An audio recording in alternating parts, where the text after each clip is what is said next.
The chamber is open and full of whispers. Before we dive in, check the link in the description if you want exclusive timelines, members-only videos you won't find on YouTube, all on our Patreon. The battle ends. Hermione doesn't.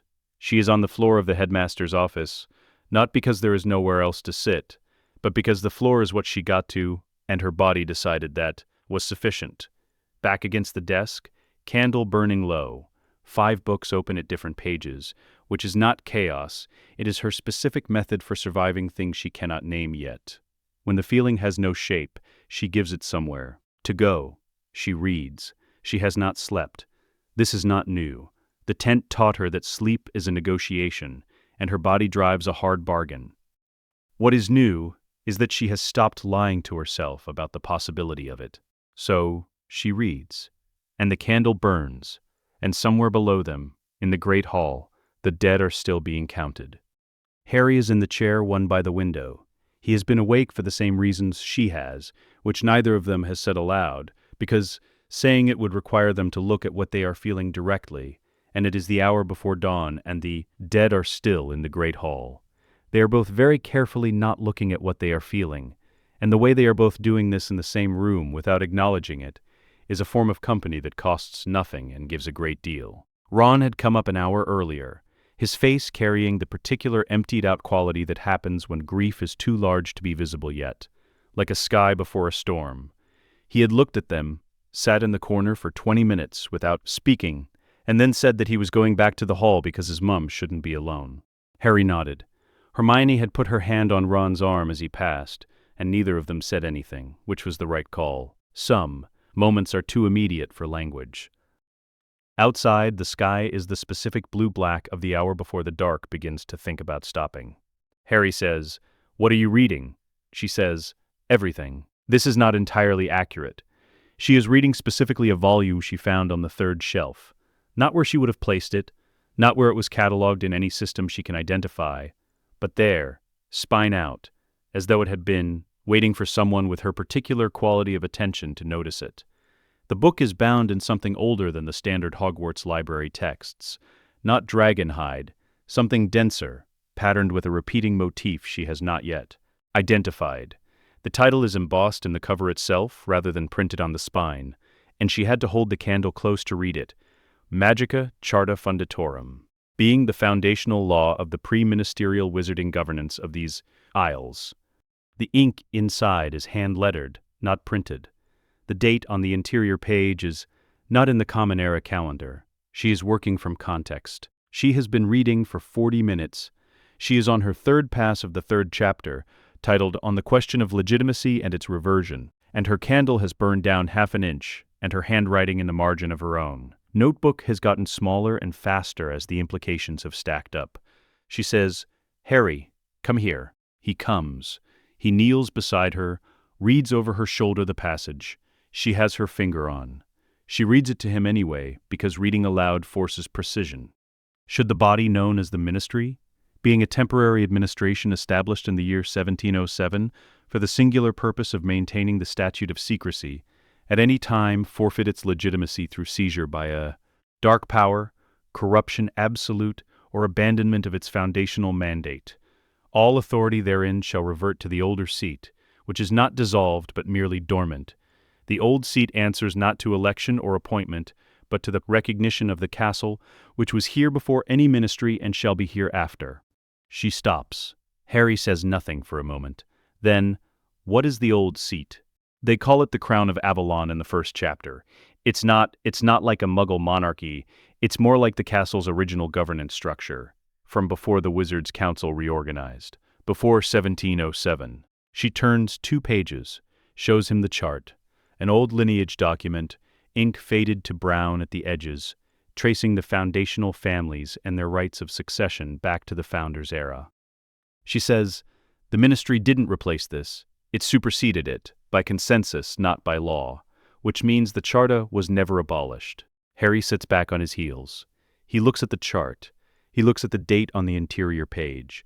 He looks at her face, which is doing the specific thing it does when she has found something that matters and is still working out whether to believe it matters as much as it seems to.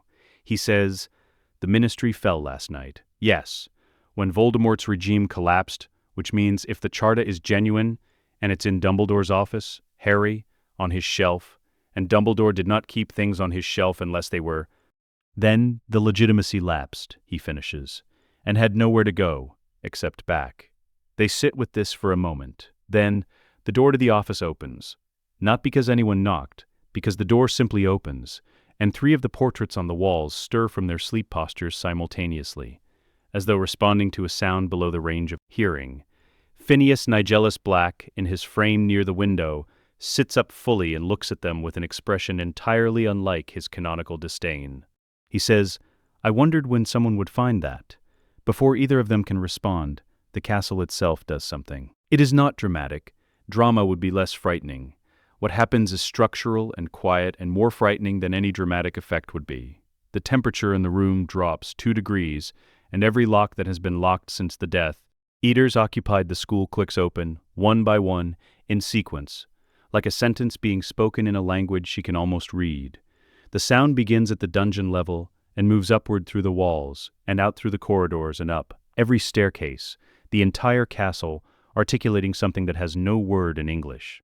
Then the Sorting Hat, which has been sitting silently on its shelf since Neville pulled the sword from it in the battle, since Neville Longbottom, who had been a round-faced boy afraid of his own shadow, stood in the burning ruins of the Great Hall and drew Gryffindor's sword from a school hat and killed a snake and saved everything, says, in a voice that sounds nothing like its sorting ceremony register, older and quieter, like a hinge in a very old door, "Yes, that's who you are." And then it goes quiet again. Harry and Hermione do not look at each other immediately. They are both looking at the hat. After a moment, she writes something in her notebook, fast, small, the handwriting of someone capturing a thought before it can escape, and caps her quill. She says, "We should look at the eastern courtyard. The Gringotts delegation is already there. 4 goblins in formal treaty robes, which are different from their banking robes in the specific way that makes it immediately clear this is not a banking visit.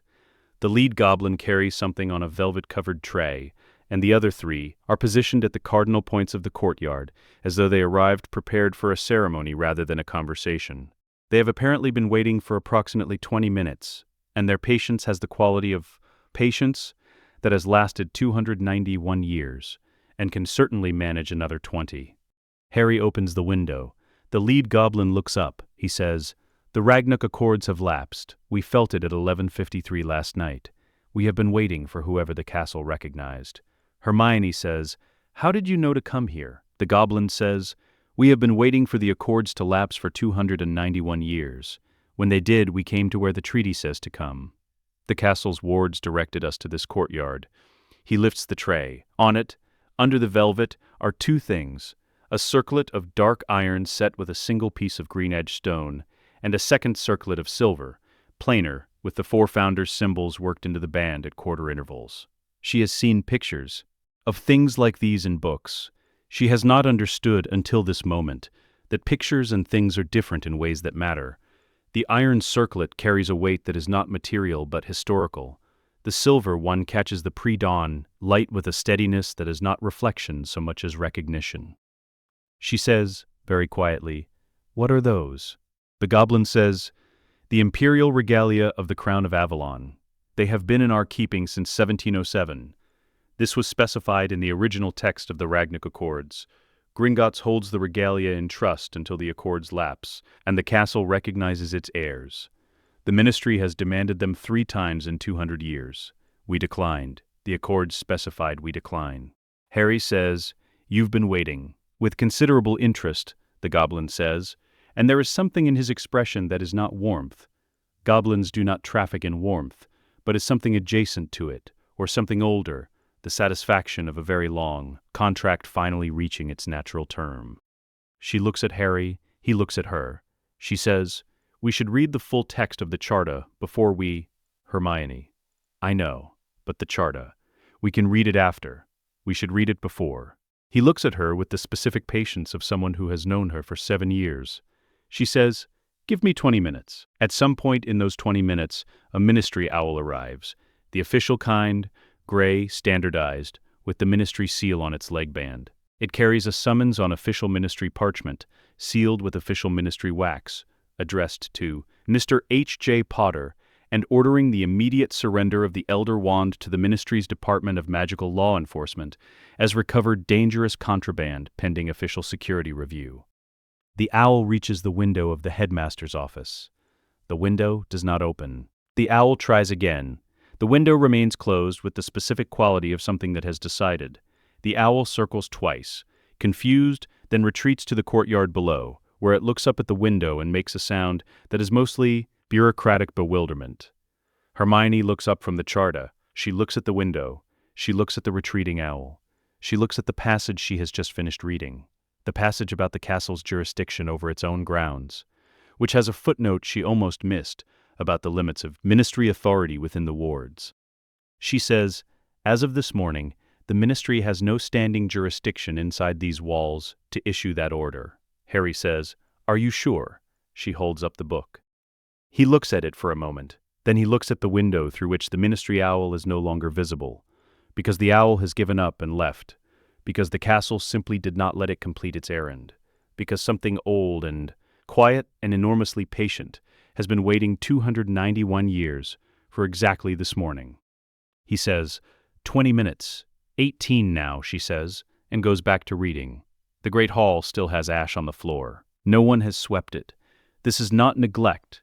It is the specific paralysis of people who have survived something and have not yet determined what the survival means. The long tables have been pushed back toward the walls. The dead have been moved. To the eastern courtyard, covered the names written on small cards by McGonagall's hand, because McGonagall's hand does not shake, which makes her the right person for the task even though it costs her something that will not be visible for weeks. The ash is from the night's spellfire. Some of it is from structural collapse. Some of it is from things that burned that should not be named yet. And underneath that knowledge, pressing on every person in the castle, with the specific weight of what cannot yet be processed, is a simpler and more terrible fact. Some of the people who were here last night are not here now. Fred Weasley is not here. Colin Creevey is not here. 50 others are not here. The ash is on the floor, and some of it is theirs, in the way that ash always belongs to what burned, and that knowledge sits underneath everything else like a stone. The Weasley family is in the hall when Hermione comes downstairs. Molly Weasley is sitting at the end of the nearest table, not doing anything. She is sitting with her hands in her lap, and her eyes not quite focused on the middle distance, which is the posture of someone whose grief is so large it has not yet resolved into motion. Arthur Weasley sits beside her with one hand over hers, and his expression carries the quality of a man who has been someone's steadiness for 30 years, and is currently working out how to be that thing while also being broken himself. George sits across from them, and this is wrong in the specific way that twins are wrong without each other. The visual grammar of the Weasley family has always included Fred and George as a unit, and the unit is gone, and what remains is a shape with a hole in it that the eye keeps trying to complete and cannot. He is not speaking. He is looking at the table. Ron is beside George, and Ginny is beside Ron. Ginny's hand is in Ron's. Ron is looking at the same middle distance as his mother, and his eyes are red, and he looks simultaneously like the 17-year-old boy he is, and a great deal older than that.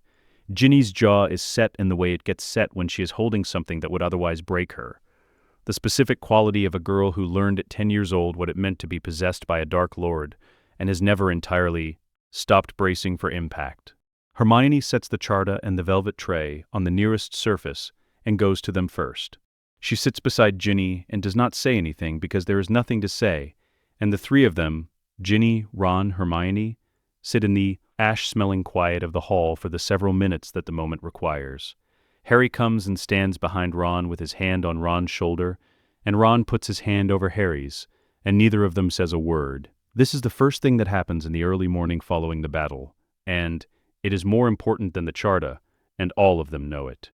Eventually, Hermione says, quietly, to Molly and Arthur, not as announcement, but as fact, "There's something in the headmaster's office, something we need to show you, when you're ready. There's no urgency." Molly says, "Is it good?" Hermione looks at the charta on the table. She looks at the velvet tray and what is on it. "I think so. I think it might be the most important thing I've found. But Fred," she stops, starts again. "Fred should be in this story. Whatever we do with what I found, I want his name in it. I want the record to say he was here." Molly's face does something that is not quite breaking and not quite holding. She says, "Tell us when you're ready." They give it an hour. Harry goes outside. Ron stays with his family. Ginny eventually falls asleep sitting upright, which is what the body does when the mind is too overwhelmed to keep it awake. George does not move. Hermione reads the rest of the charter sitting in the ash with a candle she has lit. Herself, by the time the morning light comes through the windows and McGonagall finds them, she has read the full text twice. And her notebook is full. McGonagall has clearly not slept. Her robes carry the structural quality of clothes that have been through something. She looks at Hermione and at the charta and at the circlets on the velvet tray, and her expression does the thing it does when she is recalibrating rapidly but has decided not to show the process. She says, "You found it." Hermione says, "You knew about it." "Dumbledore told me 15 years ago," he said. His words were that the charta was a contingency for the contingency we pray never arrives. He didn't elaborate. She steps forward and reads the first 2 pages standing there. Her reading pace is slower than Hermione's, but not slow. She moves through the relevant passages with the attention of someone who has spent 4 decades assessing student work, and knows the difference between a text that says something and a text that means it. She closes it and gives it back. It's genuine. I recognize the script work from the original founding documents. I've seen them once, in the restricted archive. Same hand, same notation. She looks at Harry. She looks at Hermione. The people who should witness this are here. Some of them are waking up. Most of them have not eaten. Hermione says, "We thought no ceremony, not formally. The charter doesn't require it." And, "The charter doesn't require it," McGonagall says. "But the people in this castle do. Not a performance, not gold. Just let them see it happen. They fought for something. Let them know what they fought for." By mid-morning, word has moved through the castle in the way that essential information moves in a place with centuries of portrait corridors and whispering ghosts. Quietly, completely, without announcement. The survivors gather in the Great Hall not because they were summoned, but because there was nowhere else to go. The Weasleys come together and take a place near the wall. Arthur and Molly first, then George between them, Ron on his other side, and Ginny very straight with her hands at her sides. They are there because Fred would have wanted them there. This is not said aloud. It does not need to be. Neville Longbottom arrives from wherever he has been since the battle ended, which he has not told anyone. He holds himself differently than he used to, more deliberately, as though he has taken up permanent residence in his own spine. And he stands near the front without needing to be told to. Luna Lovegood is already there when most people arrive, sitting cross-legged on one of the pushed-back tables, as though she expected this. She probably did. The ghosts come without being asked. They pass through the walls and arrange themselves along the hall's perimeter, and for once they do not drift. They stand, if standing is the right word for what ghosts do, with a quality of attention that changes the room's temperature by something that is not temperature but feels like it. The sorting hat, which someone has carried down from the office, sits on an upended crate at the hall's center. Harry and Hermione stand before it. The ash is still on the floor. They have not swept it. This was a decision. Hermione made it, and Harry agreed, and neither of them explained it to anyone, but the people in the hall seemed to understand it instinctively. The ash is there because the night happened. The ash is there because the people who were lost were here too. The ash is there because any ceremony that pretended otherwise would be the wrong ceremony. Fred Weasley's name is in the air of this hall the way all the dead are in the air of it. Not spoken aloud, but present, because they were here, and that does not stop being true. McGonagall reads the relevant passage from the charta aloud. Her voice does not shake. The old seat being dormant, and the temporary administration having forfeited its legitimacy, let the heirs of the foundational covenant declare their willingness before witnesses and before the castle that built itself to be witnessed. And let the castle answer. She stops reading. She looks at them. Harry says, "I'm willing." 2 words. The specific simplicity of a person who has spent 7 years being willing in contexts far more violent than this one, and who does not find the willingness difficult to locate. Hermione says, "I'm willing." 1 breath. She has been willing since the moment she read the first sentence of the relevant passage and understood what it was asking, not for sacrifice, not for performance, for the willingness to be responsible. That she can do. She has always been able to do that. The castle answers. It does not do this dramatically. What happens is structural and quiet and more frightening than any dramatic effect would be. The walls of the great hall, which have been scarred by the night's battle, settle into a new equilibrium, not reversal, but a settling, the walls finding a new state that includes their damage rather than erasing it. The windows that have no glass do not fill with new glass. Instead, the frames reform, clean and sound, open to the morning air. The ash on the floor does not disappear. But from the ceiling, the enchanted ceiling that has shown sky and stars and seasons for 1,000 years, light comes down, not sunbright, not gold, not the triumphalist imagery of coronation paintings. Gray-white light, the specific light of early morning through cloud, the light of a day that has not decided yet whether it will be clear. It settles on them. The circlets on the velvet tray lift, not thrown, not placed. They rise on their own, slowly, with the specific deliberateness of something that has been waiting and is finally moving. They cross the distance and settle, the iron and green stone, circlet onto Harry's head, the silver founder's symbol, circlet onto Hermione's. Neither of them reaches up to touch them. The hall is completely quiet. Then McGonagall kneels, not with difficulty, not with the performance of a woman making a political gesture. She kneels the way she does everything, precisely, completely, with the full commitment of someone who has read the relevant text and understood what it requires and has no objection to providing it. She is on one knee on the ash-covered floor of the hall she has taught in for 4 decades, and her expression is not submission. It is the expression of someone who has recognized something and is acknowledging the recognition. She says, "I know who you are. I have known for 7 years. I should like the record to reflect that I am not surprised." There is a moment, then Arthur Weasley kneels. He does it with the weight of a man who means it, not for the politics of the moment or the theater of it, but because he has watched these 2 young people for 6 years and knows what they are. Molly kneels beside him, reaching for his hand as she does it, and her face is the face of a woman who is grieving and present simultaneously, both things at once, because there is no other way to be. George kneels. He does it deliberately, the way he does everything now, as though learning to inhabit a world that has a hole in it, and deciding to inhabit it anyway. Ron kneels, and his jaw is set, and he looks at Harry with the expression of someone who has been beside him since they were 11 and has no intention of stopping now. Ginny kneels, and her eyes are dry and very bright. Then Neville, slowly, carefully, with the specific quality of someone who is doing this because he means it, rather than because everyone else is.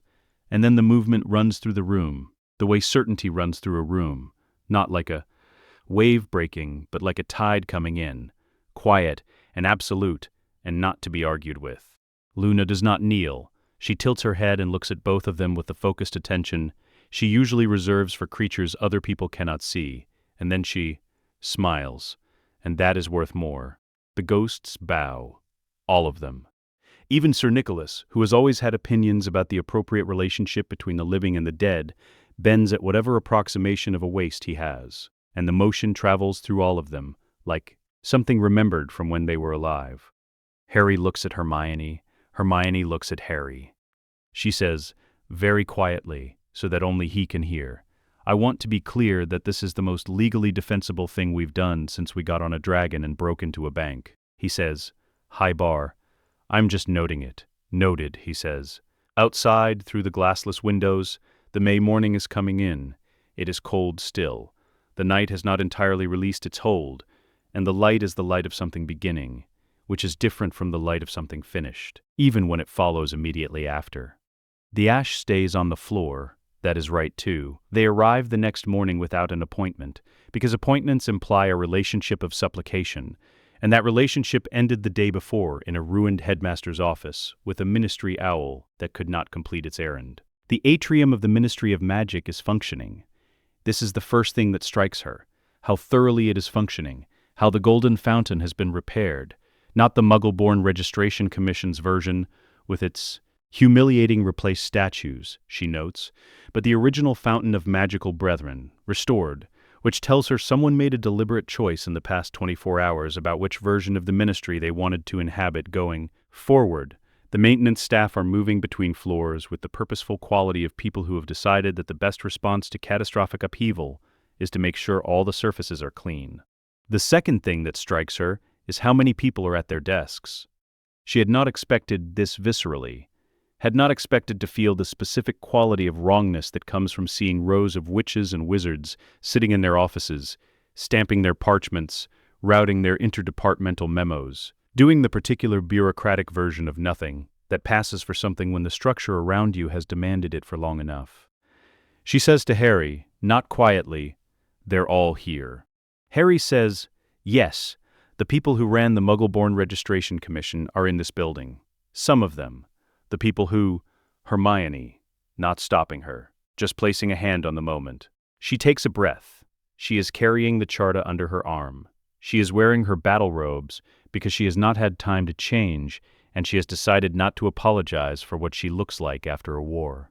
The circlet is on her head. She considered leaving it at Hogwarts and decided against it. It is not a performance to wear it here. It is documentation. They cross the atrium. No one stops them. Several people look up, and then look away with the specific velocity of people who have concluded that looking up was a mistake. One junior official starts toward them from the information desk, and then reconsiders mid-stride. An older witch in senior administrative robes watches from the corridor to the Auror offices, with the expression of someone deciding how early to begin adjusting. They take the lift to level 1. The minister's office is occupied by Acting Undersecretary Corvin Pruitt, no relation to the Pruitts of Order fame, a distinction he takes care to establish in conversation, who stands immediately when they enter, which tells her something.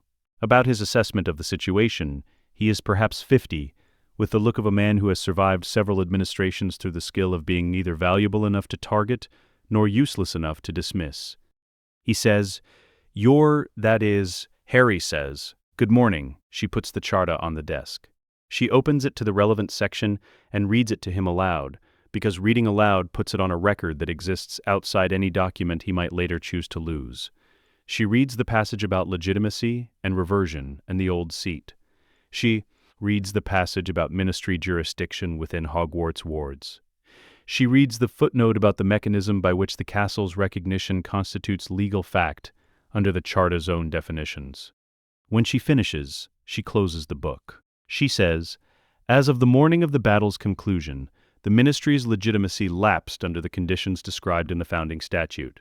Governing authority reverted to the Crown of Avalon, which was recognized by Hogwarts Castle on the morning that followed. The recognition is documented and witnessed by more than 40 adult witches and wizards, the castle's ghosts, and the Sorting Hat, which I understand may seem like an unusual class of witness, but is, in fact, the oldest, continuous magical entity in the country, with a known capacity for binding assessment." Pruitt says, "The Sorting Hat." Among others, the Gringotts certification on the charta confirms authenticity under Goblin Treaty notation. The imperial regalia, which Gringotts held in trust since 1707, under the terms of the Ragnuk Accords, have been formally released and accepted. I have all supporting documentation. She opens the folder she is carrying under the charta, color-coded, organized, which is either excessive or exactly the right amount depending on your relationship with preparation, and produces the relevant documents in order, placing them on Pruitt's desk with the calm of someone who has prepared for every counter-argument and is mildly disappointed not to be using more of them. Harry has moved to the window. He says, without turning, "We're not here to remove you, Mr. Pruitt. We're here because there are people in this building who held positions of authority during the Muggle-born Registration Commission's operation, and those people are currently sitting at their desks." A pause. We'd like that to stop. The Sovereign's peace is not a spell in the conventional sense. It requires both of them, and it requires genuine agreement, which is the Charta's built-in safeguard against one sovereign using it as a personal weapon. It responds to consent, not command.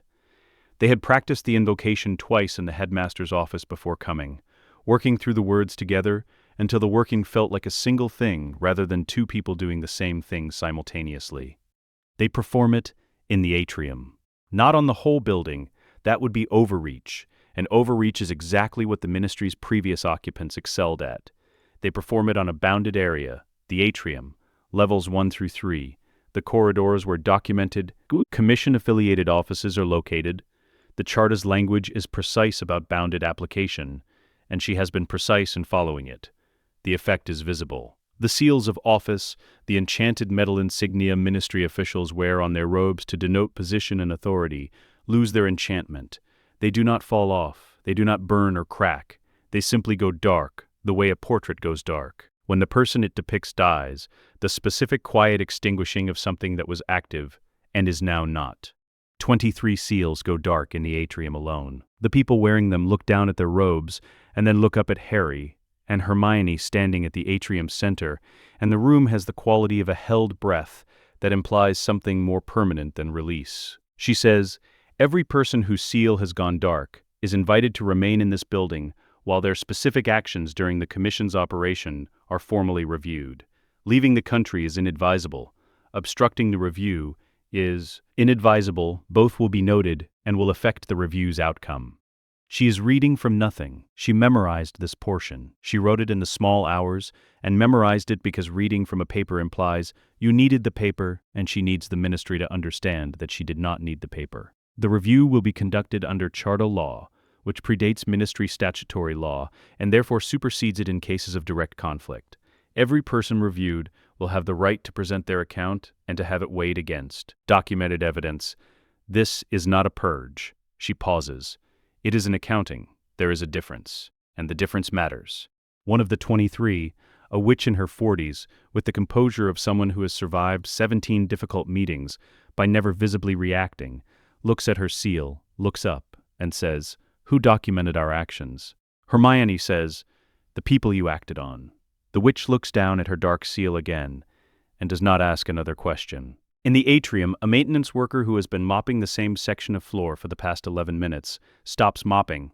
He is perhaps 19, Muggle-born, wearing the gray uniform the Commission made mandatory for Muggle-borns as a visibility measure during the occupation. He looks at the 23 dark seals. He looks at Harry and Hermione. He does not kneel. He does something smaller and more specific. He straightens his back, which had been curved in the automatic posture of someone who has learned to make themselves less visible. He stands up straight in the ministry, atrium for the first time in 2 years, and finishes the sentence he was in the middle of, which is mopping the floor. But he finishes it differently. Hermione notices this. She writes nothing. She keeps it. The Great Hall is not the right room for a tribunal, and that is precisely why she chose it. The old Wizengamot chamber is underground, windowless, with a sunken floor where the accused stand below the level of the judges. A design so deliberately humiliating that whoever built it understood exactly what they were building, and considered it a feature. She has no interest in replicating that architecture. Justice conducted in a pit is not justice. It is performance of a specific kind, one that predetermines guilt through spatial arrangement before a single word of testimony is spoken. The Great Hall has windows. The May morning comes through them.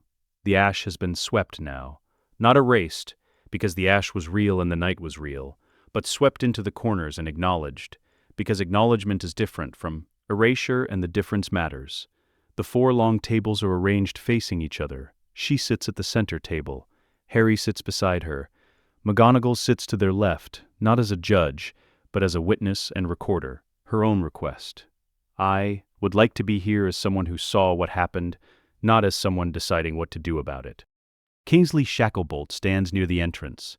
Having already spent 4 days managing an 18-hour-a-day reconstruction of the Magical Law Enforcement Authority, they have assembled from Order veterans and battle survivors.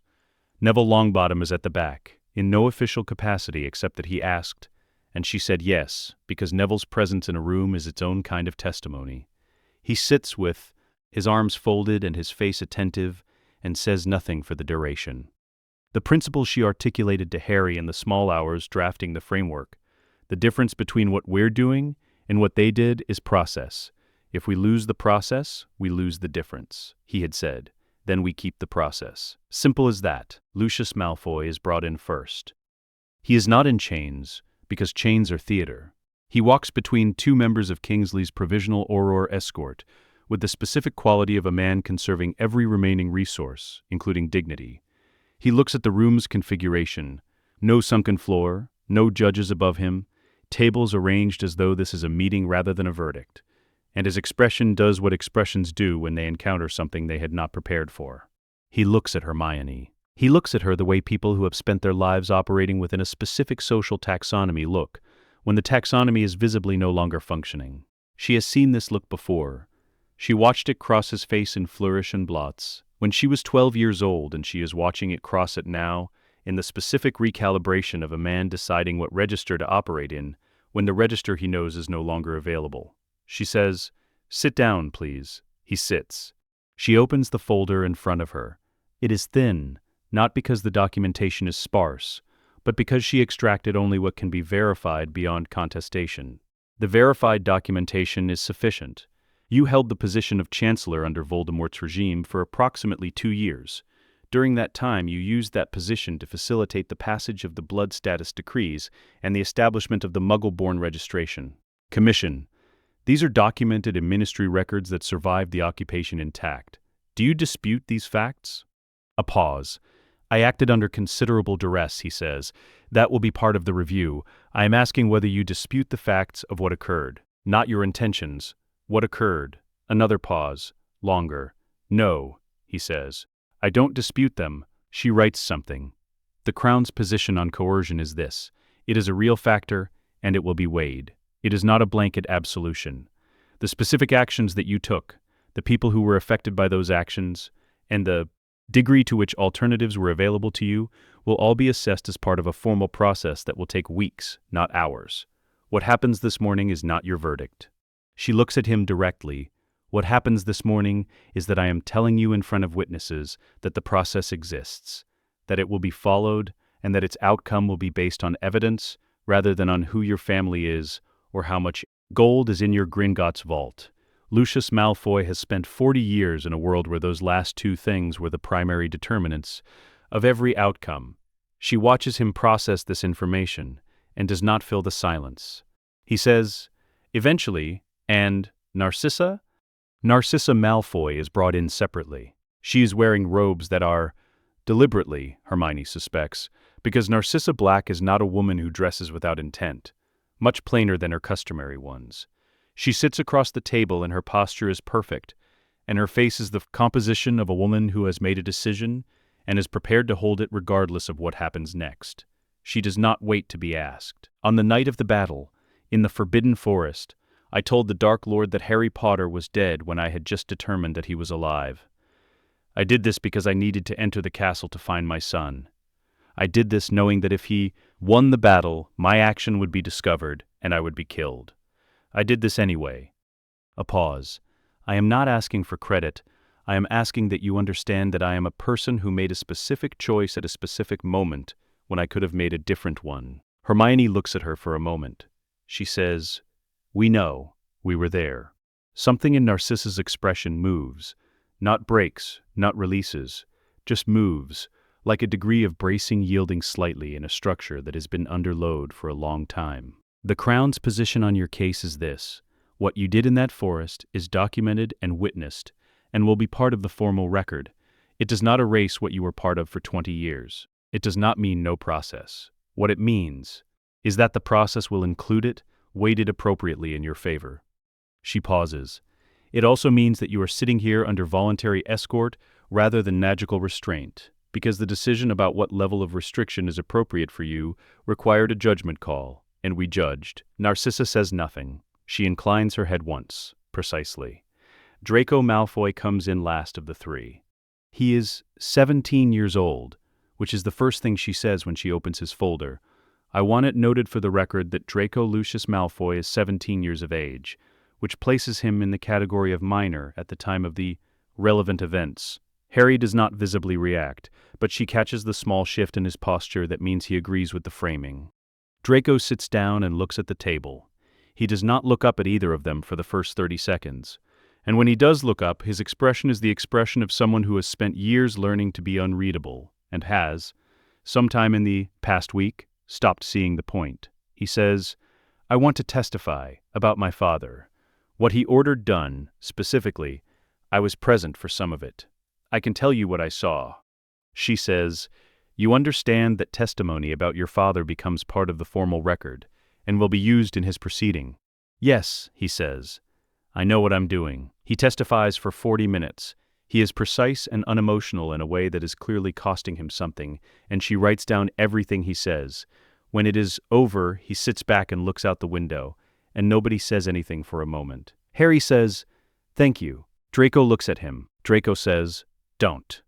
Bellatrix Lestrange is not brought in, because Bellatrix Lestrange is dead. This is a fact that requires acknowledgement rather than trial. Her name read into the record, the fact of her estate's disposition, deferred to the formal process.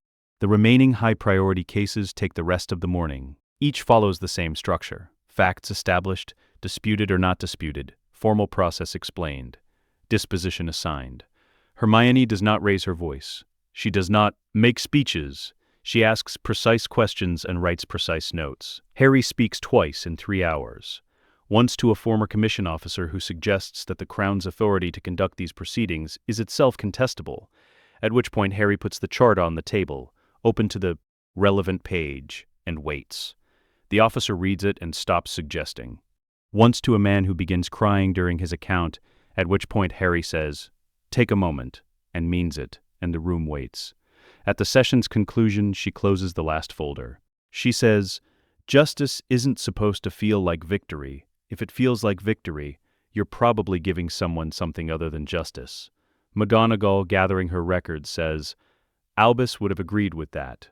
Hermione says, "I know. I've been thinking about it since last year. I had time." She stacks the folders in order. Alphabetical, because order is not bureaucracy. Order is the thing that makes the process replicable by someone other than the person who built it, which has always been the whole point, and carries them out of the Great Hall under her arm. The windows are still letting in the May morning. The ash is in the corners. Everything is proceeding. The edge of the forbidden forest is not where she would have chosen to do this. It is where it has to be done, which is a different thing. The resurrection stone was turned here, 3 times in Harry's hand on the night of the battle, in the dark between the trees, and whatever the stone does, when it is turned, is tied to the place where the turning happened. She found this in the chart as appendices, which are denser than the main text in which she has been working through methodically. The appendix on the Hallows, cross-referenced with Dumbledore's own marginalia in the copy she found on his desk, marginalia written over many years rather than in a single session, is specific about this. The stone does not return, it calls toward the place of calling.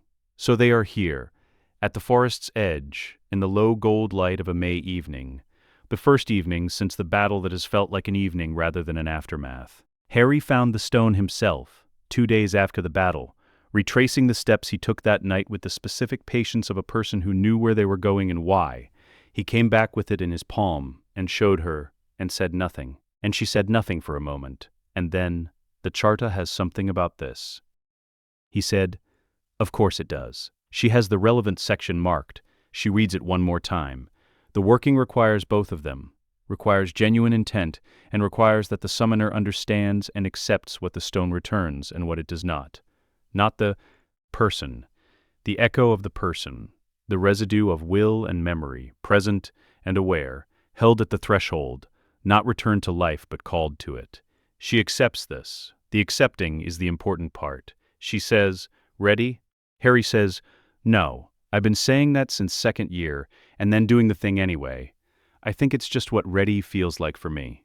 She says, "That tracks." He turns the stone 3 times. The light at the forest's edge changes, not dramatically, but a second quality of light layers beneath the ordinary evening, cooler, with the character of something existing at a different depth than the surface of things. They come, one at a time. Sirius first, the way he always moved, quick and certain, as though he made decisions before he finished thinking them and arrived at the consequences already committed. He looks the way he looked at the Department of Mysteries, and also, older in some way she cannot locate in any specific feature. He looks at Harry, and his face does something that she decides to look away from, because that moment belongs to them and she hears the second half of a working, not as an audience. She hears Harry say, "Sirius?" She hears Sirius say, "Oh, you're all right, you're all right." Then Remus, who comes more quietly and stands a little apart with the specific quality of someone who has had time to settle into whatever being settled looks like. He looks at Harry and then at her, and his expression carries the warmth of a teacher who has watched a student do something he always believed they could do. He says, "Hermione." She says, Remus now, I think. Then Lily and James together. She has not met them, has only seen them in photographs and in the pensive second-hand images, and meeting them here in the threshold light is something she does not have adequate language for. James looks at Harry the way all the photographs look at Harry, except with the quality of someone present rather than preserved. He says, "You look terrible." Harry says, "I've had a week." James says, "I know, we saw. Lily has been looking at Hermione from the moment she appeared. She says, 'You're the one who kept him alive.' Hermione says, 'We kept each other alive.' Lily says, 'I know, that's what I said.'" The formal portion takes the shape of testimony, which is what the charter describes and what Hermione designed the working around. She explains this to Remus and Sirius specifically, the ongoing review proceedings, the tribunal for order members and werewolves and resistance-affiliated persons who are under provisional restrictions pending a formal determination of their status, the people in that category who have no institutional witnesses who can speak to their actual conduct. Remus says, "You want us to testify." She says, "At the review, there are people whose cases you can speak to directly. The dead can testify under charter law. The echo of a person called to the threshold retains full legal standing for the duration of the calling. It was designed for exactly this, cases where the relevant witness did not survive to testify in person." Sirius agrees before she finishes asking, with the speed of a man who has been waiting for something useful to do. She writes down their testimonies. 8 people currently under provisional restrictions. Remus testifies about the werewolf community's organized resistance throughout the occupation, naming individuals and specific actions. Sirius testifies about order operations, about the double agents and the protected civilians, and the 6 people who have been sitting in provisional detainment since the battle and have not yet been told they are free. James testifies about Peter Pettigrew without being asked. He says very little, but what he says is precise and dates to specific conversations, and she writes all of it down because it belongs in the formal record and because it is the right thing to do. Lily sits beside Harry while this happens. She uses the time the way she clearly intends to use it, which is simply to sit beside her son. She asks him 3 questions that Hermione can hear and does not record. He answers in a low voice, and she can hear the quality of his voice changing as he speaks, not breaking, but opening the way a hand opens when it has been holding something tightly for too long. The threshold light begins to thin. She feels this before she sees it. She says, "It's going." Harry says, "I know." James says, "Harry, I know." Harry says. They go the way they came, simply becoming less present and then not present. The threshold light going with them, and the ordinary May evening reasserting itself as though it had been there all along, which it had. Harry stands at the forest's edge for a moment, with the stone still in his hand. Then he turns to her and says, "The 6 people in provisional detainment. Can we move on that tonight?" She says, "I've already drafted the release order." He says, "Of course you have. I drafted it before we came out here. I thought it would help to have something to do immediately after." He looks at her, he says, "It does." They walk back toward the castle in the last of the May light. The Great Hall is set differently on the morning the law is signed. The tables have been moved into a single large rectangle, open at one end, so that the room is not divided into sides. She sat with this arrangement problem for an hour the previous night. N kept arriving at the same conclusion.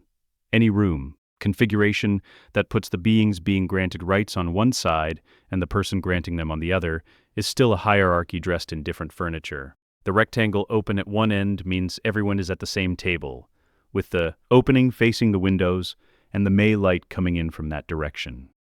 She is not the first to arrive. Griphook is already seated when she comes in, wearing formal treaty robes. He has brought 2 other goblins, Sharpclaw, who represents the Ragnarok Accord's Ratification Bureau, and a younger goblin named Boltflick, who handles the Historical Treaty Archive. The presence of the archive specialist tells her that Gringotts has been preparing for this for longer than a week. The house elf is already seated as well, which she did not expect. He is sitting on a chair that is slightly too large for him, with his feet not quite reaching the floor, wearing a tea towel that has been folded and tucked to resemble something more formal. His name is Mipsy. He was sent as a representative by a collective of freed elves that has been organizing quietly in Scotland since the battle. She learned about this collective 4 days ago from a note delivered by Dobby, who is alive in this story because some corrections are worth making, and Dobby is one of them, and has been corresponding with them since. McGonagall comes in with Kingsley Shacklebolt.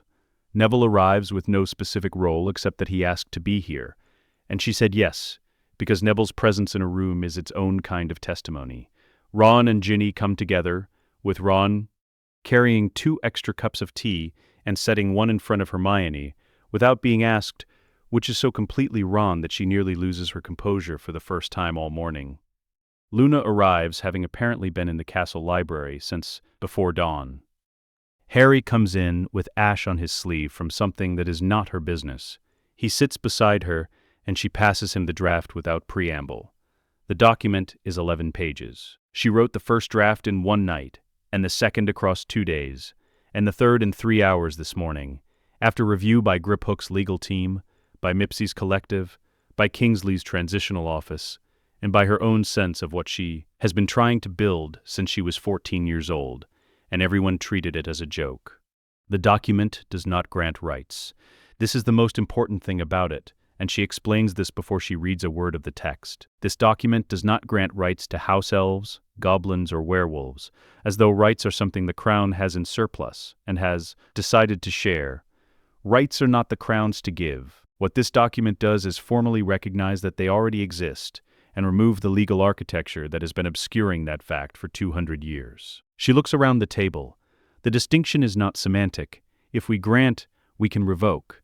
If we recognize, the recognition cannot be unrecognized without that being what it is, which is an act of violence. I want everyone in this room to understand what they are agreeing to before we read a word.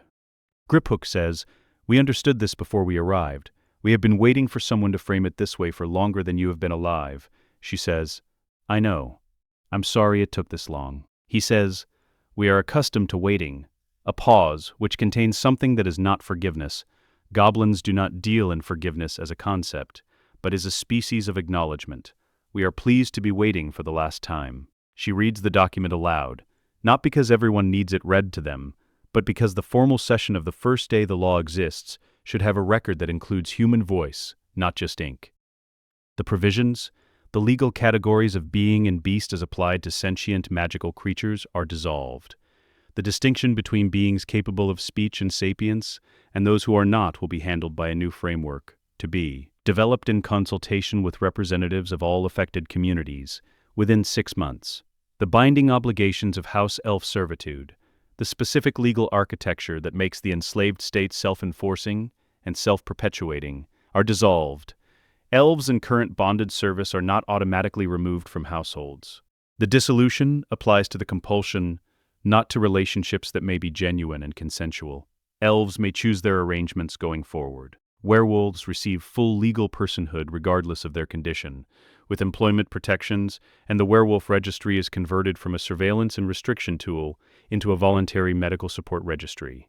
Goblins receive formal recognition of their independent sovereignty, the right to carry wands if they choose, and a renegotiation of the Gringotts operating charter on terms that reflect goblins as equal partners rather than licensed occupants of ministry-adjacent territory. She reaches the last page, the signature lines. She looks at Mipsy. "The co-signature is yours, if you want it. I want to be clear that this is not a ceremony. This is a legal document, and your signature on it means the same thing. Mine does. It's not a symbol. It's authorship." Mipsy has very large eyes that are currently doing something complex. He says, "Mipsy is understanding." He signs. His handwriting is careful and extremely small. Griphook signs with the formal treaty quill his archive specialist brought, which leaves silver-edged ink. She signs, Harry signs, McGonagall witnesses, Kingsley witnesses. Neville says, from his end of the table, in the way Neville says things, quietly, without performance, with the weight of someone who has been thinking about something for longer than the conversation has been happening. SPEW was right. Hermione says, "It was always right. The framing was wrong and the timing was wrong, and I was 15 and I didn't know how to do it yet. But the thing itself was right. Everyone laughed at you for it." "I know." She looks at the signed document on the table. She looks at Mipsy, who is reading it again, rereading his own name in the signature line, she thinks, checking that it is there and that it looks the way it should. She says, The thing about being right too early is that the world has to catch up. You can be angry about that, or you can stay right and wait. I found the second more useful. Harry beside her. You were very angry about it too. Simultaneously, both things are true. I know. I just wanted the record to reflect that. She looks at him. He is not smiling exactly, but there is something in his face adjacent to it. The specific quality of warmth without performance. That is the Harry she has known since she was 12 years old. She picks up the document. She holds it for a moment, then she passes it to Mipsy and says, "Would you keep the first copy? It seems right." Mipsy takes it with both hands, carefully, the way you hold something you have been waiting for. "Yes," he says. Mipsy is keeping it. 2 weeks into the new order, in the dark of a German spring night, the tree line smells of pine and wet earth, and something more specific than either. The particular residue of concealment magic stretched thin.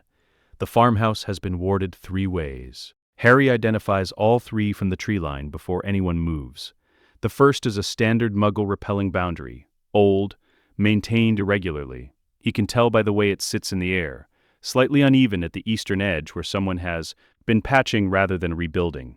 The second is a dark detection ward, more recent and considerably more sophisticated, the kind that requires genuine skill rather than access to a shop supply. The third is a modified Fidelius, partial, which means whoever cast it ran out of something, either time or ability, or both, and used what remained to protect the building's interior rather than its location. He relays this to Kingsley in an undertone. Kingsley relays it to the 6 Aurora volunteers behind them.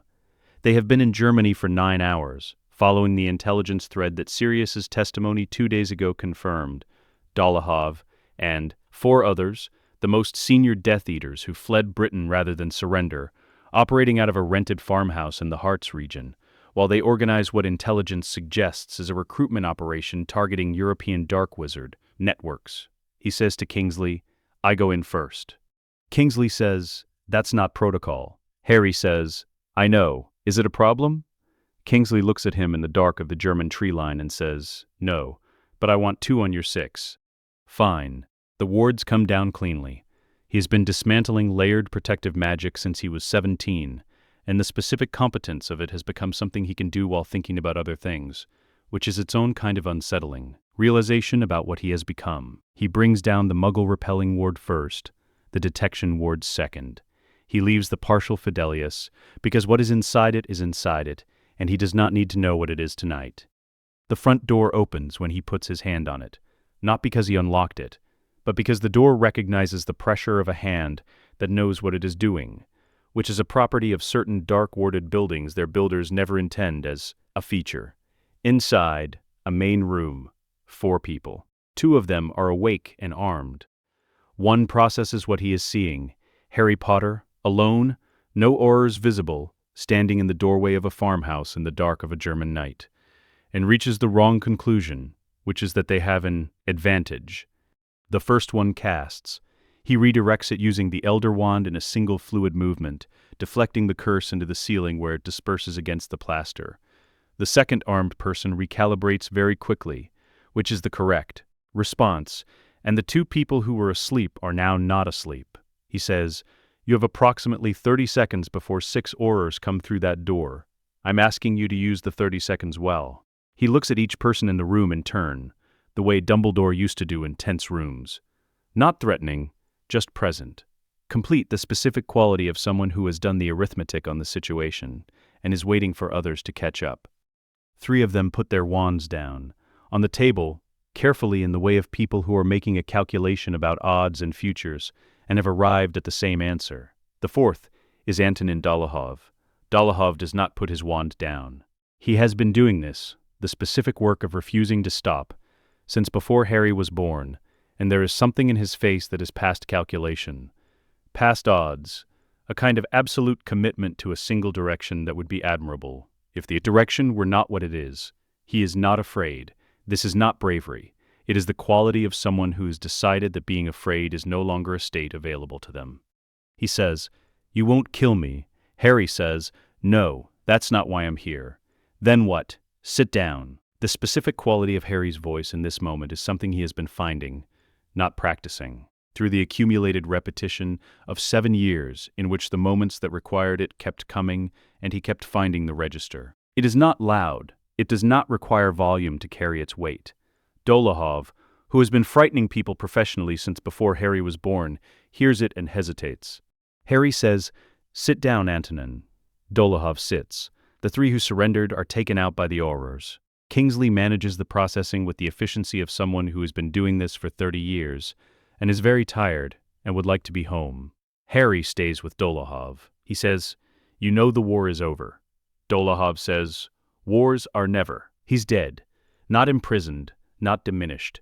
Dead, and the Horcruxes are gone, and the Crown of Avalon is recognized under the Charta, and ratified by Gringotts, and witnessed by the Hogwarts wards. It is over. There is no he will return to wait. 4. There is no structure to rebuild. What you are doing here is not resistance. It is habit. Dolohov says nothing. Harry says, "I'm going to offer you something, not because you deserve it. I want to be clear about that. I'm not offering this because you deserve it. I'm offering it because the alternative is that I strip your magic here and now, non-lethally and completely, and you spend the rest of your life knowing what you were and not being able to access it. That is an option I have. I am choosing not to exercise it." He lets that sit for a moment. "What I am offering instead is a tribunal, a real one, with process and documentation and an accounting of what you did and what you chose and what the difference is between the two. You will not be treated well in that tribunal. Your record is what it is, and I am not going to pretend otherwise. But you will be treated justly, which is something you have never offered anyone." Dolohov says, "Why? Not why are you doing this? Just the word, the way someone asks when they genuinely cannot find the answer themselves." Harry says, "Because the people who built the system I'm trying to build don't get to decide its principles, only apply when it's convenient. If the tribunal is real, it has to be real for everyone, including you." He stands. "You'll come back to Britain for the proceedings. Under escort, if you attempt to leave that arrangement, the offer changes to the other option, and I do not make the offer a third time." Dolohov looks at him across the farmhouse table in the specific way of someone who is looking for something and finding it, and not finding anything else alongside it. No performance, no cruelty, no satisfaction in the power of the position. He says, "The other one, the girl, she designed the process." Harry says, "Yes, this is her. This is us," Harry says. "There's a difference." He walks to the door. He says, without turning, "Someone will be in for you in a few minutes. There is tea on the counter if you want it." He steps out into the German dark. Kingsley, outside, says, "Tea." Harry says, "He'll come." Harry says, "Yes." "How do you know?" He thinks about this for a moment. About Dolohov's face. About the specific quality of a man who has found the bottom of something and is only now realizing he is standing on it. Because he asked why. People who are going to run don't ask why. They're already gone in their heads. He looks up at the German sky, which is the dark blue of a few hours before dawn. In the east, barely, the quality of the darkness is beginning to consider changing. "Let's go home," he says. The delegation from Makusa arrives first, which tells her something about how seriously they are taking this. The ICW delegates come in 3 groups over the following 40 minutes. The European contingent together, the Asian Pacific representatives separately, the African magical nations in a 3rd group that arrives with the quality of people, who have discussed their position before entering the room, and reached an agreement. The meeting is in the Great Hall again because neutral ground is not a location that actually exists, and the Great Hall is at least honestly not neutral, and honesty about the nature of a space is more useful than the performance of neutrality. The MacUSA president is a witch named Gwendolyn Acheby, in her 70s, with the posture of someone who has been the most powerful person in most rooms she has entered for 30 years, and has developed a relationship with that fact that is not arrogance, but is equally not approachable. She sits across the table from Hermione and says nothing for the first minute, which is its own kind of statement. Hermione says, "Thank you for coming." Acheby says, "We didn't come as a courtesy. We came because a new sovereign authority in Britain has implications for every international magical treaty signed with the Ministry, and we need to understand what we're dealing with before those implications become operational problems." "I understand. That's exactly the conversation I want to have." The challenge comes from the ICW European delegation, which is where she expected it. The head of the European contingent is a wizard named Erasmus Vane, Swiss, representing 11 ICW member states, who has brought 2 legal specialists whose function is to locate problems in other people's frameworks. He is not hostile. He is worse than hostile. He is methodical. He says, the fundamental issue is legitimacy. MACUSA, the ICW, every international magical governing body recognized the Ministry of Magic as Britain's representative authority. That recognition does not automatically transfer to a body that has not been through an equivalent ratification process.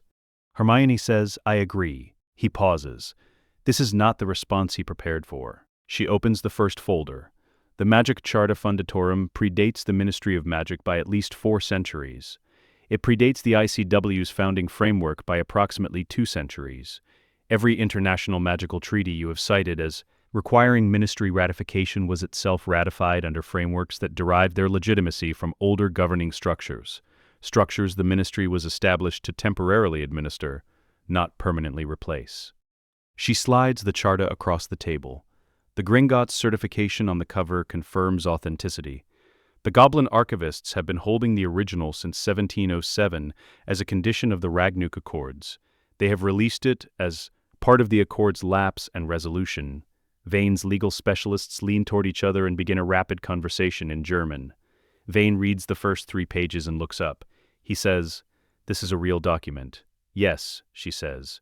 The second challenge comes from the ICW as a body, the requirement that member state governments meet certain structural criteria, including a defined legislative process, a mechanism for peaceful transfer of authority, and accountability structures that prevent single-entity indefinite rule. She picks up the second folder. The Crown of Avalon is not a monarchy in the conventional sense. The Charta does not establish hereditary rule. It establishes a stewardship, contingent on the castle's continued recognition. The castle can withdraw recognition, as documented in Section 4 of the main text. The sovereign's peace, the primary executive mechanism of Crown authority, cannot be exercised unilaterally. It requires both sovereigns acting in genuine consensus. That's a structural check built into the working itself, not a procedural add-on. She slides the second folder across. The governance framework we have been developing since the Crown's recognition includes an elected Wezengamacht operating independently of Crown authority in all domestic legislative matters, a formal review tribunal with civilian oversight, and a sunset provision requiring renewal of the Charta's legitimacy certification every 7 years. The timing is in the appendices. It has been there since the original drafting. You're saying the Charta already has term limits built in? The founders were not naive people. They built a contingency for the contingency. All of this is in the text. Achabi says, "You've read this document very thoroughly." I read everything thoroughly. It's one of 2 things I'm known for. The African nation's representative, who has been largely silent throughout the session, with the quality of someone engaged in deep analysis, not absence, says, the Southern African Magical Congress has been waiting for someone to acknowledge that the ICW's own founding documents have the same problem as the ministries. They superseded older structures without abolishing them. We find the Charta precedent interesting. We support the request. Harry speaks for the first time at the 90-minute mark, when she signals him with the look she has been refining since they were 12 years old, the one that means, this part is yours. The question on the table is, one Achabi has finally articulated directly, what guarantee does the international community have that this arrangement doesn't become exactly what you say it isn't? Harry says, none that I can give you. Guarantees are only worth the trust they're built on, and you don't trust us yet because you don't have a reason to. That's honest. The room is quiet. What I can tell you is what we've done since the battle. The Commission's personnel are under formal review rather than summary punishment. The trials have process and documentation and civilian witnesses. The rights legislation signed last week was co-signed by a Goblin representative and a House Elf representative as co-authors, not as recipients of policy. A man who spent 30 years as one of the most active Death Eaters in Europe was transported to a formal tribunal because I made an offer in a German farmhouse instead of using a power I could have used. He pauses. I'm not asking you to trust us. I'm asking you to look at what we've built in 16 days and tell me if it looks like what you're afraid of. The ICW delegates look at each other. The legal specialists have stopped their side conversation. Achibi is looking at Harry with the focused assessment of someone who has heard a great many prepared statements and has just heard something that wasn't one. She says, the ICW's founding framework has a provision for provisional recognition of new governing bodies pending a formal ratification process. It has been used 11 times in the ICW's history. It requires endorsement from 3 existing member state delegations. She looks at the European contingent. She looks at the Asian Pacific representatives. She looks at the African nations delegation. The European delegation supports the request. The African nations support it. Achibi looks at Hermione. She says, "You should know that when I arrived this morning, I had prepared remarks for 3 different scenarios. One in which you were clearly illegitimate, one in which it was genuinely unclear, and one in which I was going to have to explain to the full ICW General Assembly why I was recommending provisional recognition of a 17-year-old and an 18-year-old as the governing authority of magical Britain." Hermione says, "Which remarks are you giving? I'm going to need to write new ones. Yours was more thoroughly documented than the first 2 scenarios." She closes the charta, the 6-month review. What does it require from us? Quarterly reports, an open-door policy for ICW observers at tribunal proceedings, and a formal response to any ICW member state query within 30 days. Hermione opens her notebook. "I can have the quarterly report format standardized by end of week." Harry, beside her, she already has a draft. It's not a draft, it's a framework. There's a distinction. Show her the framework. She passes it to Achibi. Achibi reads the first page.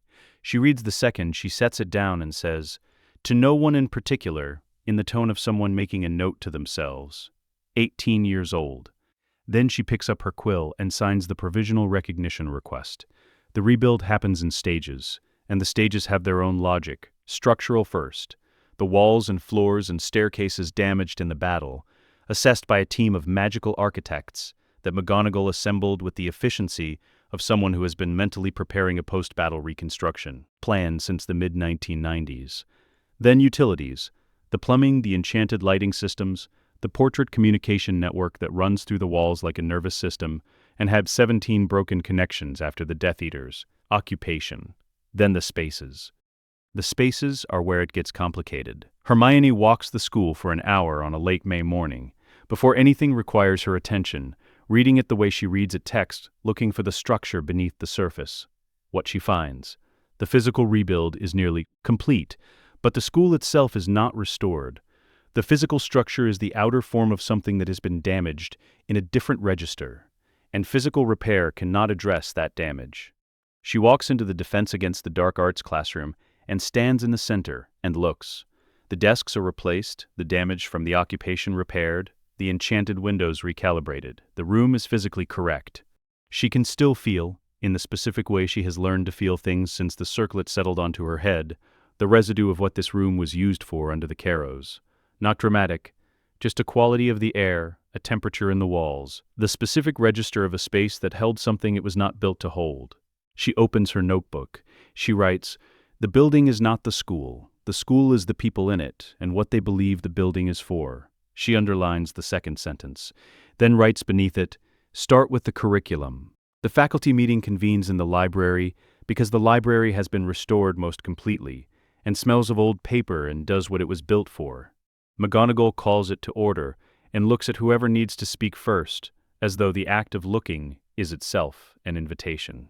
Hermione speaks first. "I want to start by saying that this is not a review with predetermined outcomes. I've been in several of those in the past 3 weeks, and I know what they feel like, and this isn't one.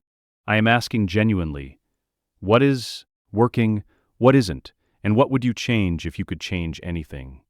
A pause. Professors do not immediately trust the sincerity of questions framed this way. She waits. Phileas Flitwick speaks first, which she expected. He has always been the faculty member most willing to engage honestly in any forum, perhaps because a lifetime of being underestimated by people who confused his height with his significance has made him precise about the difference between performative contribution and actual contribution. He says, "History of magic." Yes, Sir Nicholas has offered to have a conversation with Professor Binns. He believes Binns may be open to a gentle suggestion from a peer. McGonagall says carefully, Cuthbert has been teaching here since 1926. Hermione says, I know. That's not a reason to continue if continuing isn't serving the students. It isn't a reason not to be careful about how we address it. No, which is why I'm not going to address it. I'm going to ask Professor Flitwick and Sir Nicholas to have the conversation they've offered to have, and I'd like to be clear that Professor Binns will be invited to remain in the castle, in whatever capacity he finds meaningful. Teaching is not the only way to be part of a place. She pauses. What I would like to change is this. The history of magic curriculum has not been updated in any substantive way since before most of our current students' grandparents were born. Whatever Professor Binns' decision about teaching, the curriculum needs reconstruction. I'd like a working group. Flitwick's hand goes up, then sprouts, then Sinistra's. McGonagall says, obviously. The student consultation happens that afternoon. Hermione's idea, Harry's implementation. He goes to the dormitories and the library in the courtyard where the students who came back to help with the rebuild have been spending their afternoons, and says, she hears this from Neville afterward, we're having a meeting in the library at 2 if you want to come. We're asking what should change about the school. Hermione's taking notes so it'll actually go somewhere. 43 students come. They talk for 2 hours. The recurring themes, the curriculum's disconnect from practical magic and from history as it actually happened, rather than as it is officially remembered, the lack of honest information about magical creature rights, and goblin history. We didn't know about the goblin rebellions until 5th year, and what we got was 3 lines, says a Ravenclaw 6th year with complete, factual exhaustion. The absence of any structured support for students who experienced trauma during the occupation. The Quidditch pitch's broken scoring enchantment, damaged since October and not addressed. Harry writes down the Quidditch pitch thing with the quality of someone adding a note to a list that already existed. She asks at the end, is there anyone here with a specific idea about what the history of magic curriculum should include? 6 hands go up simultaneously. I would like all 6 of you to send me a written proposal by Friday. I am not asking for something formal. I am asking for what you think matters. The working group will read everything submitted, and the revisions will be documented so you can see what was used and what wasn't, and why. A Hufflepuff 4th year says, you're actually going to read them? I read everything. Harry beside her. She means that literally. The conversation with Professor Binns is arranged by Sir Nicholas with the specific tact of a ghost who has had 700 years to develop his diplomatic capabilities. She is not present. Her presence would change the quality of the conversation in ways that would not serve its purpose.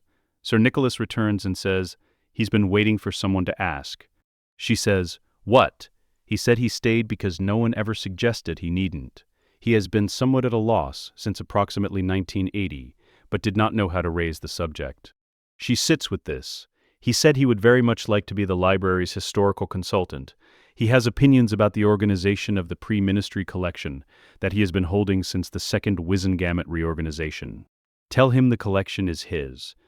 Tell him I'll come and discuss his opinions on Thursday if he's amenable.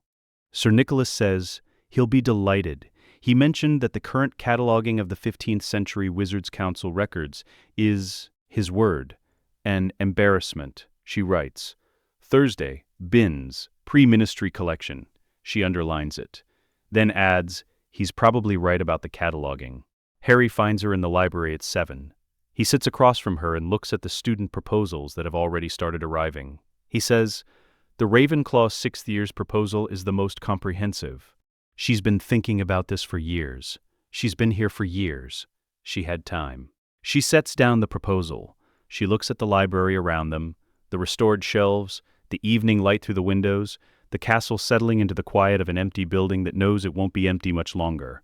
She says, it's going to be a real school again. Harry says, it always was, even when they were trying to make it something else. I mean, when students come back in September, the thing they're walking into will be better than what was here before the war, not because we fixed the damage, because we asked. He looks at her. He says, McGonagall told me something Dumbledore used to say, that the school wasn't the building, it was the question the building kept asking. She said, she thinks the question is back. She says, what's the question? Harry says, who do you want to be? She picks up the Ravenclaw 6th year's proposal. She writes excellent. Use this in the margin, which is the highest notation in her personal marking system, reserved for things that are not just right, but right in a way that opens the next question rather than closing it. She keeps reading. Something matters enough here to explain carefully. In another version of events, Nicholas Flamel and his wife Perenelle would have been dead by the time this story unfolds. The Philosopher's Stone had been destroyed years earlier, and with it, the primary source of the elixir that had sustained them across 6 centuries, and they had very little left. In most tellings, that was the end. In this telling, the story runs differently. Over the course of his 600-year life, Flamel had developed means of preservation beyond what was commonly known or documented.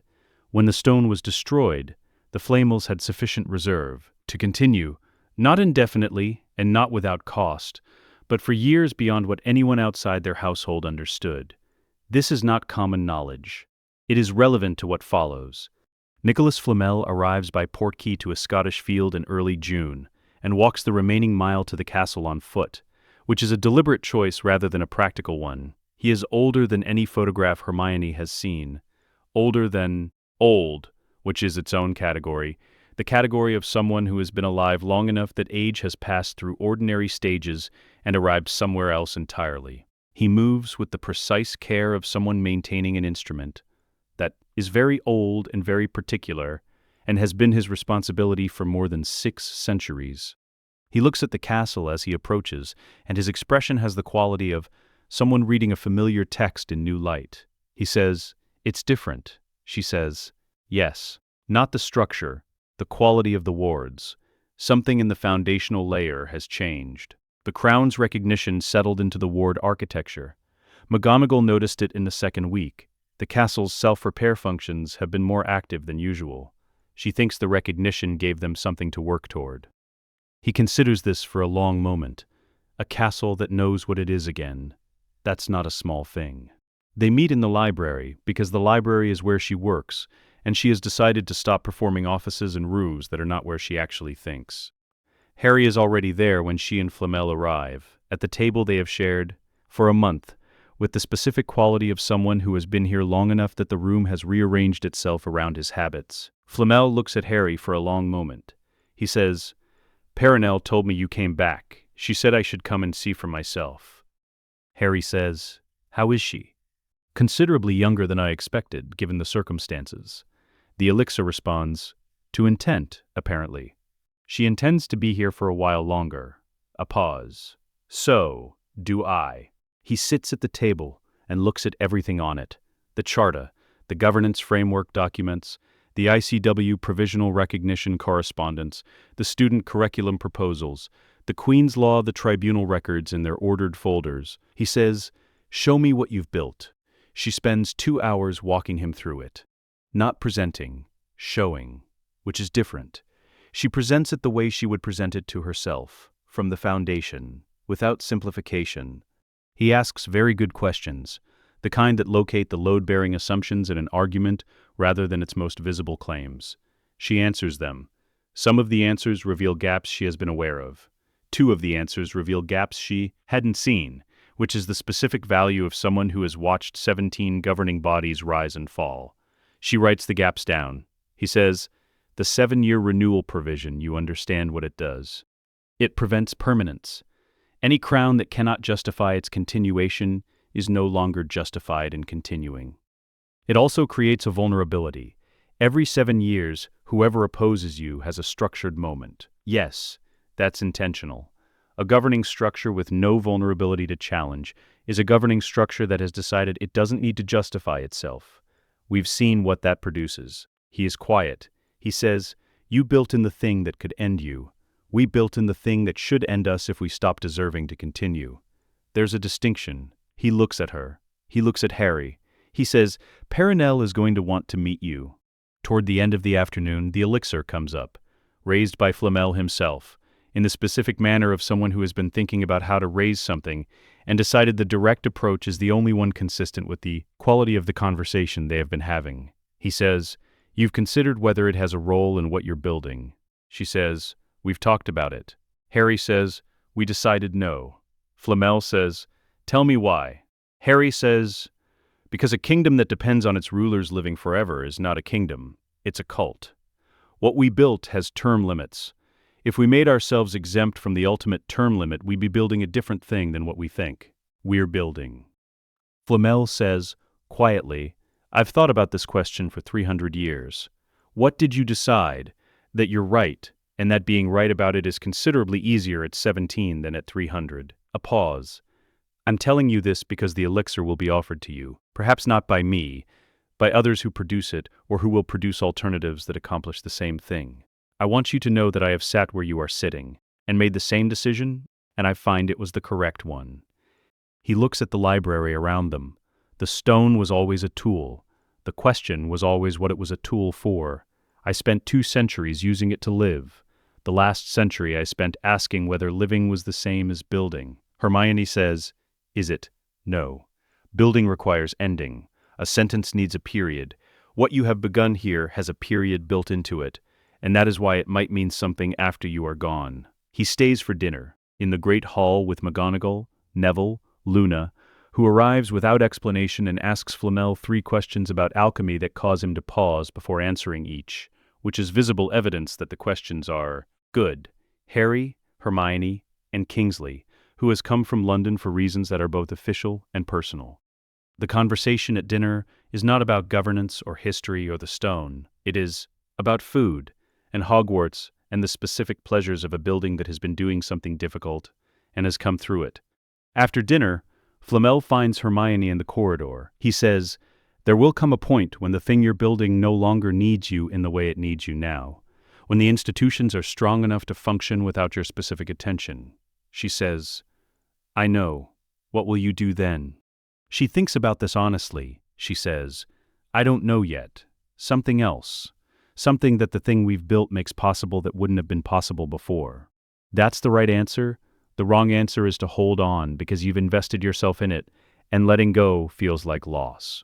He says goodnight and goes to the room McGonagall has prepared for him, moving with the careful attention of a very old man who has decided to be alive, as precisely as possible, for however long he has.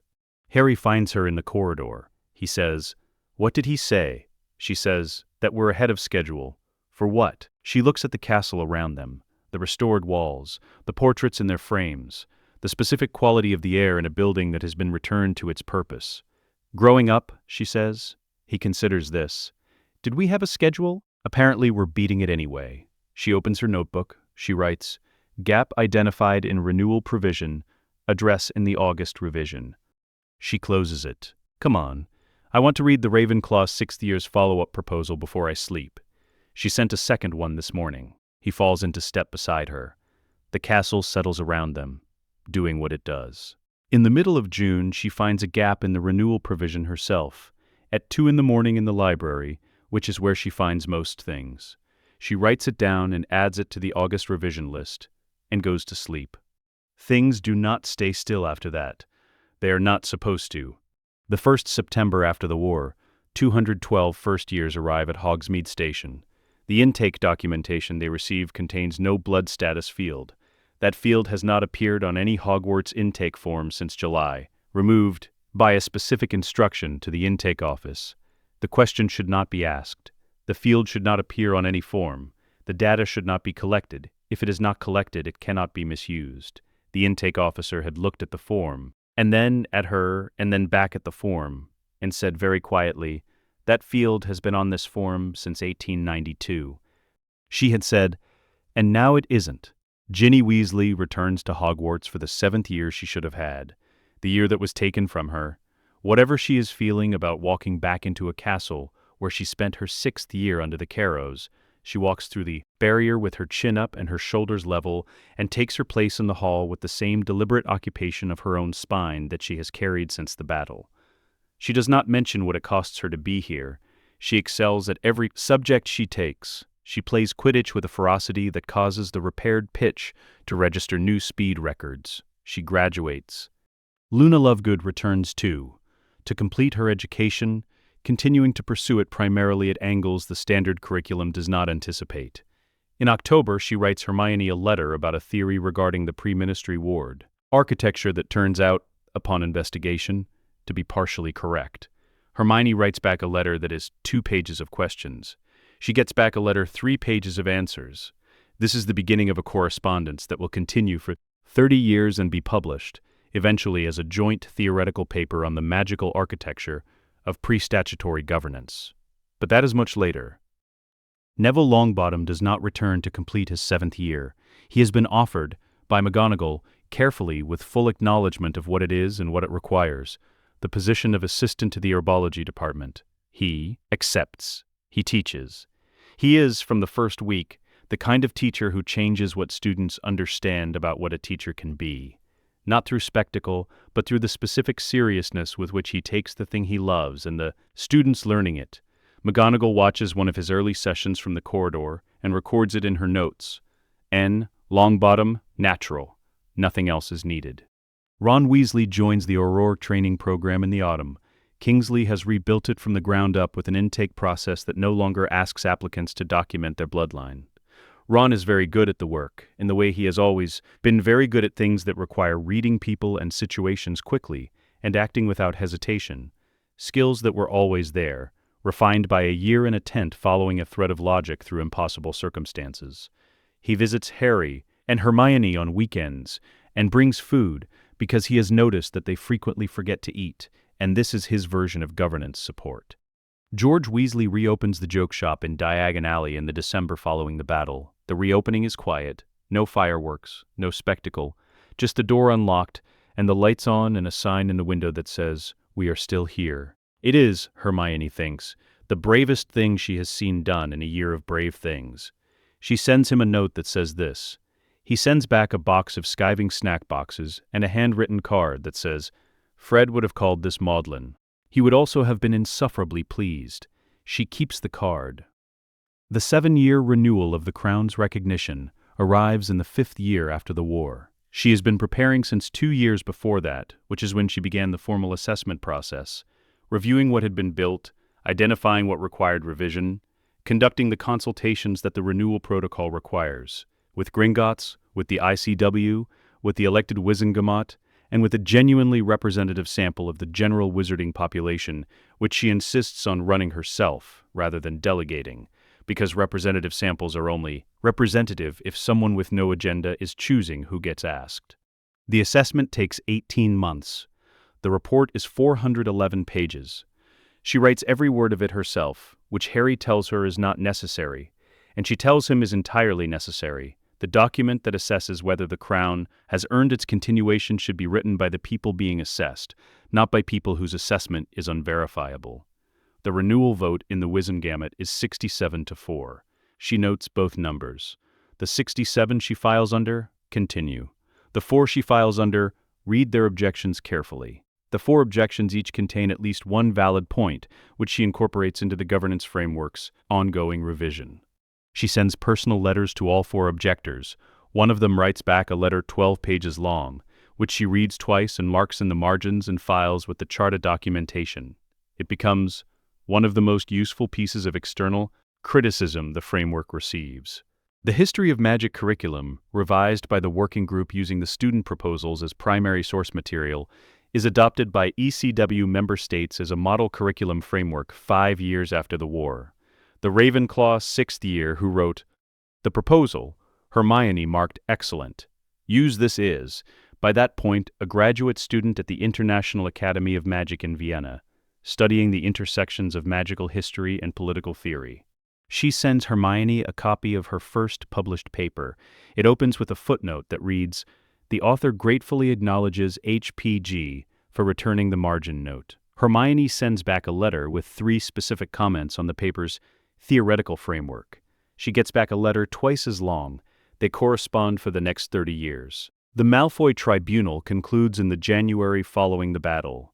Lucius receives a 10-year wand restriction and a formal requirement to participate in the reparations framework, with the specific provision that participation cannot be performed through financial contribution alone, but requires documented direct engagement, meetings, testimony, the specific discomfort of being in the same room as the people most directly affected by the Commission's operation.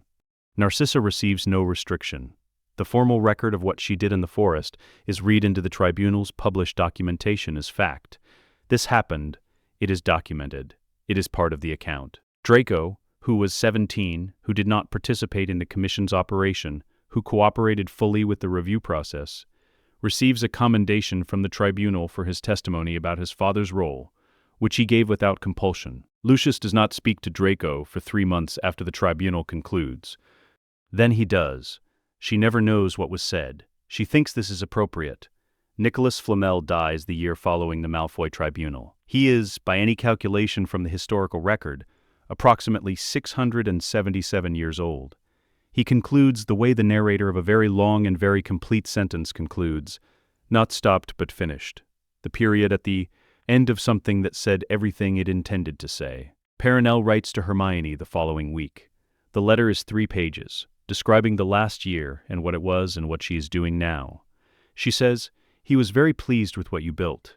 He spoke about it in the last months more than almost anything else.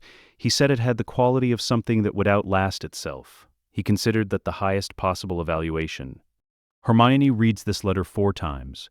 She keeps it in the folder with Flamel's first letter, which she has kept since the June he visited, and which has a ring mark on it from a cup she set down, without thinking on the night she received it. The Wizengamot enacts the Werewolf Integration Act, then the Goblin Electoral Representation Act, then the Magical Creature Non-Discrimination Act, spread across the 12 years following the war. Each one is built on the foundation of the Queen's Law, which is built on the foundation of the Charter, which was built by people who understood that any governing structure has to hold the door open for its own revision, or it has already started to close. Hermione is involved in all 3 as an advisor, which is a different role than she held in the first year after the battle, and a better fit. The expertise, without the executive authority, which belongs to the people who were elected to exercise it, which is how it should be. She is occasionally impatient with this arrangement. Harry tells her once, during a particularly slow period of Wizengamot deliberation, "You built a system that moves slower than you want it to because it takes other people's views seriously. You can't now be annoyed that it takes other people's views seriously." She says, "I know, I'm annoyed at myself for being annoyed." "That's very you," he says. "I know that too." The second renewal passes 69-2. She reads the 2 objections. One is not valid, one is, and it goes into the framework's next revision. The third renewal passes 71-0, which she considers a problem. She says to Harry, 71-0 is not a sign of health. It's a sign that opposition has been absorbed into consensus, which can mean genuine agreement, or it can mean the process has stopped being challenging enough to surface real disagreement. He says, "What do you want to do about it?"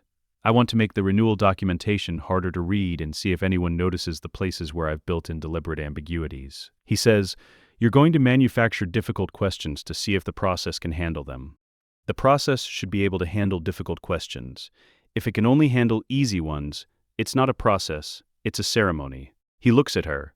He says, "This is why the 4 people who voted against us in the first renewal got personal letters. They were the most useful feedback I received that year." Mipsy sends Hermione a copy of the Queen's Law every year on the anniversary of its signing, not the original. That stays in Mipsy's keeping as agreed, in a case that Mipsy constructed himself from materials Hermione has never asked about. A fresh copy, made carefully with Mipsy's handwriting in the margin noting what has changed in the year since, and what has remained, as though the law is a living document and the margin notes are its health record. Which is, Hermione thinks, exactly the right way to think about it. She keeps every copy. They fill a shelf. The shelf becomes one of the things she is most proud of, though she would not say this aloud to anyone except possibly Harry, who would understand it without her needing to explain. On an autumn morning, 19 years after the war, Hogsmeade Station receives the first train of the new school year. The platform is exactly what it always is: controlled chaos, families, trunks, the specific emotional register of beginnings. The first years come through the barrier, with the quality of people who have been waiting for this and are now inside it and do not yet know how to be inside it. She is not here in any official capacity. She is here because she wanted to be, which is a sufficient reason. Harry is beside her. He has been beside her since they were 12 years old, and she knocked back a boggart in the corridor because he was in the way and she acted before thinking, which was always the pattern. She acts on what matters before. She has finished calculating the cost, and so does he, and it is this above everything else that has made them what they are to each other. She has not become accustomed to his presence in the way that makes things invisible. She has become something else, grateful, in the specific way of someone who has had long enough to understand the value of what they have. Ron is a few feet away with a very tall young man who has his red hair and something of Hermione's eyes, and a complete inability to stand still, which is entirely his own contribution to the genetic record. Harry's son is nearby in the crowd, dark-haired, looking around the platform with the specific combination of excitement and performed nonchalance that belongs to second children at magical stations who are not about to admit how much they care. Harry watches him with the expression of a man who recognizes something in someone and finds it less alarming than he expected. Ginny comes through the barrier with two children, one of whom is clearly already plotting something. She looks the same as she always has and different, in the specific way that 19 years and a life fully inhabited make a person different, more settled, more complete, more herself in the way that people become more themselves when they have been given the time to do it. She meets Hermione's eyes across the platform, and there is a moment between them that does not require language.